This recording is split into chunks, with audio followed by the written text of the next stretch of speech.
Hey fishers, here we are again. I did mention that I may do an update on the saltwater report. Well, better do it if I mentioned it. So what's happening is basically down the coast. I fished it for a couple of weeks, and we fished hard, to be honest with you. Got a lot of fish, but to get that amount of fish we caught, we had to do nearly double the hours we normally would. No gentleman's hours this trip, I can tell you. Had to come home for a bit of a holiday, but the fishing down there, it was tough for one reason, I reckon. I only got a theory, and that's probably why the dam's gone a little bit quiet here too.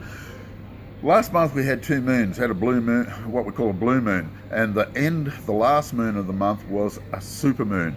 And I noticed when we were down the coast, we had huge low tides, huge high tides. Never seen it like that before. And I think that influenced the fishing dramatically. And I reckon it must have done the same here.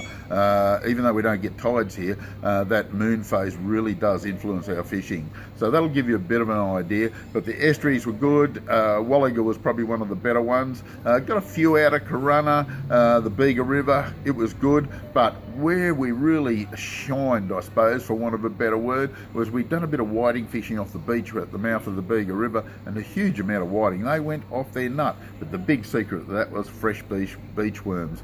Put in a bit of time, learned how to catch them, still learning how to catch them. That's a real art in itself, and I haven't mastered it, I can assure you of that.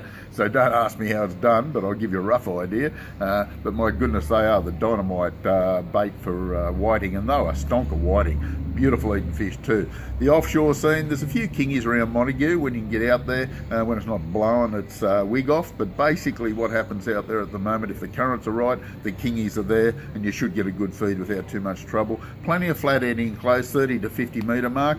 Setting really good size flathead too, by the way. Just drifting, picking up flatties on fresh baits, no problem at all. The game fishing scene's been real hit and miss. There's a few marlin around, and I would expect the yellowfin will start this season, so probably another month and a half, 2 months, but it looks pretty promising down there. But the whole south coast from Narooma, an hour either side, it's fishing okay, and I reckon the next moon phase it should improve dramatically. Well, this is the Compleat Angler Fishing Report. We'll catch you next week.